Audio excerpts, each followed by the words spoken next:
మనిషి రూపంలో ఉన్న మానవ మూగాలు దేశవ్యాప్తంగా మహిళలపై చేస్తున్న అరాచకాల నుండి రక్షణ కోసం 2013లో కేంద్ర ప్రభుత్వం తీసుకొచ్చిన లైంగిక వేధింపులు నిషేధ చట్టాన్ని అమలు చేయడానికి ప్రభుత్వం తక్షణమే కమిటీలను ఏర్పాటు చేయాలని ప్రజాస్వామ్య హక్కుల పరిరక్షణ సంస్థ ఓపీడీఆర్ రాష్ట్ర కమిటీ అధ్యక్షులు చావలి సుధాకర్ రావు, ప్రధాన కార్యదర్శి ఆర్ రామ్ కుమార్ డిమాండ్ చేశారు. నంద్యాల పట్టణంలోని ప్రజాస్వామ్య హక్కుల పరిరక్షణ సంస్థ రాష్ట్ర కమిటీ సమావేశం జరిగింది. సమావేశ అనంతరం వారు విలేకరుల సమావేశంలో మాట్లాడారు. ప్రభుత్వమే నిర్లక్ష్యం చేస్తున్నదని వారు విమర్శించారు.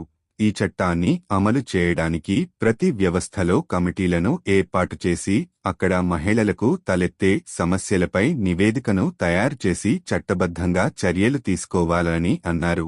నిర్లక్ష్యం చేస్తున్నందువలనే మహిళలపై దారుణాలు పెరిగిపోతున్నాయని వారు ఆవేదన వ్యక్తం చేశారు. రాష్ట్ర ప్రధాన హైకోర్టు కర్నూలులోనే ఏర్పాటు చేయాలని లోకాయుక్త, మానవ హక్కుల కమిషన్, వక్ఫ్ ట్రిబ్యునల్ తదితర న్యాయ వ్యవస్థకు సంబంధించిన ట్రిబ్యునల్స్ అన్నిటికీ కూడా శాశ్వత భవనాలు ఏర్పాటు చేయాలని తీర్మానించినట్లు వారు తెలియజేశారు. కర్నూల్లో శంకుస్థాపన చేసిన న్యాయ విశ్వవిద్యాలయాన్ని వెంటనే పూర్తి చేసి అక్కడ నిర్వహించాలని వారి డిమాండ్ చేశారు. అదేవిధంగా విభజన చట్టంలో చెప్పబడిన రాయలసీమ పెండింగ్ ప్రాజెక్టులను పూర్తి చేయాలని వారు డిమాండ్ చేశారు. ఈ కార్యక్రమంలో ప్రజాస్వామ్య హక్కుల పరిరక్షణ సంస్థ రాష్ట్ర ఉపాధ్యక్షులు శ్రీనివాసులు, సహాయ కార్యదర్శులు T Eshwar, R Shivashankar, OPDR రాష్ట్ర కమిటీ సభ్యులు నరసింహులు, కరుణాకర్, శివారెడ్డి, అమీన్ పేరా, గాలి సంగీతరావు పాల్గొన్నారు. ప్రజాస్వామ్య హక్కుల పరిరక్షణ సంస్థ ఆంధ్రప్రదేశ్ రాష్ట్ర కార్యవర్గ సమావేశం 14-15 తేదీల్లో నంద్యాల పట్టణంలో జరిగాయి. ఈ జరిగిన సందర్భంగా చేసినటువంటి తీర్మానాలు రాయలసీమ ప్రాంత అభివృద్ధికి సంబంధించినటువంటి అంశాలను చర్చించాము. ఇందులో ముఖ్యంగా రాయలసీమలో ఉన్నటువంటి కర్నూలు జిల్లాలో ఉన్నటువంటి లోకాయుక్త, మానవ హక్కుల సంస్థ ఏవైతే ఉన్నాయో వాటిని ఇక్కడనే కొనసాగించాలని, అదేవిధంగా గతంలో వికేంద్రీకరణలో భాగంగా ఆంధ్రప్రదేశ్ రాష్ట్ర హైకోర్టు ప్రధాన స్థానాన్ని కర్నూలులోనే ఏర్పాటు చేయాలా అనేటువంటిది ఒక ప్రధానమైనటువంటి డిమాండ్గా, ఈ ప్రాంత ప్రజల ఆకాంక్షలను నెరవేర్చేదిగాను ఈ ప్రాంత ప్రజలను ఆంధ్రప్రదేశ్ రాష్ట్రంలో భాగస్థులుగా భావించే విధంగా ఉంటుంది కాబట్టి ఆ విధంగా చేయాలని చెప్పేసి కోరుతున్నాం ప్రభుత్వాన్ని. అదేవిధంగా రాయలసీమ ప్రాంత ప్రజలకు నీటి వనరులు చాలా ముఖ్యమైనటువంటివి కాబట్టి రాయలసీమ ప్రజలకు ప్రారంభించినటువంటి నీటి ప్రాజెక్టులు, విభజన చట్టంలో పేర్కొనబడినటువంటి నీటి ప్రాజెక్టులు గాలేరు నగరి, పోతిరెడ్డిపాడు, తర్వాత హంద్రీనీవా, ఈ ప్రాజెక్టులు ఏవైతే ఉన్నాయో వీటన్నింటినీ 1988లో ప్రారంభించినప్పటికీ ఇప్పటికి కూడా పూర్తి కాలేదు.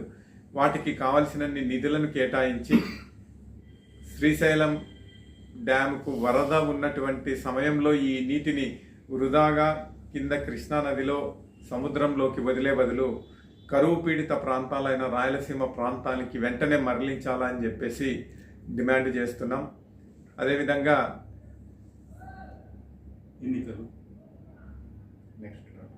ఈ క్రిమినల్ చట్టాలు కొత్తగా తీసుకొచ్చినటువంటివి భారతీయ న్యాయ సంహిత, భారతీయ నాగరిక సురక్షా సంహిత, భారతీయ సాక్ష్య అధినియం, ఇవి ఏవైతే ఉన్నాయో ఈ చట్టాలు రాజ్యాంగంలో ఇచ్చినటువంటి స్వేచ్ఛ, స్వతంత్రాలకు, హక్కులకు భంగం కలిగించే విధంగా ఉన్నాయి కాబట్టి ఈ చట్టాలను పూర్తిగా రద్దు చేసి వీటి స్థానంలో గతంలో కొనసాగినటువంటి చట్టాలను కొనసాగిస్తూ వాటికి అవసరమైనటువంటి ప్రజలకు, ప్రజల హక్కులను కాపాడే విధమైనటువంటి అవసరమైనటువంటి సవరణలతో పాత చట్టాలని తిరిగి కొనసాగించాలా అని చెప్పేసి డిమాండ్ చేస్తున్నాం. అదేవిధంగా రాయలసీమ ప్రజల ఆకాంక్షలను నెరవేర్చే విధంగా ఈ కార్యక్రమాలను చేపట్టాలని చెప్పి ఇది చేస్తున్నాం. తర్వాత రాజ్యాంగ వ్యవస్థలు ఏవైతే ఉన్నాయో ముఖ్యంగా ఎన్నికల కమిషన్, ఇవి రాజ్యాంగబద్ధమైనటువంటి పద్ధతుల్లో నడవడం లేదు. వీటికి ఎన్నికలు జరుగుతున్నటువంటిది లేదా నియమింపబడుతున్నటువంటి ఎన్నికల కమిషనర్లు కూడా గతంలో లాగా కాకుండా ఒక రాజకీయ పార్టీకి అనుబంధమైనటువంటి సంస్థలుగా పనిచేయడం అనేటువంటిది చాలా ఇబ్బందికరంగా తయారైనటువంటిది. కాబట్టి ఈ రాజ్యాంగ వ్యవస్థలన్నీ కూడా రాజ్యాంగానికి లోబడి ప్రజల ఆకాంక్షలను నెరవేర్చే విధంగా ప్రజల పక్షంగానే ఇవి వ్యవహరించాలా అని చెప్పి డిమాండ్ చేస్తున్నాం.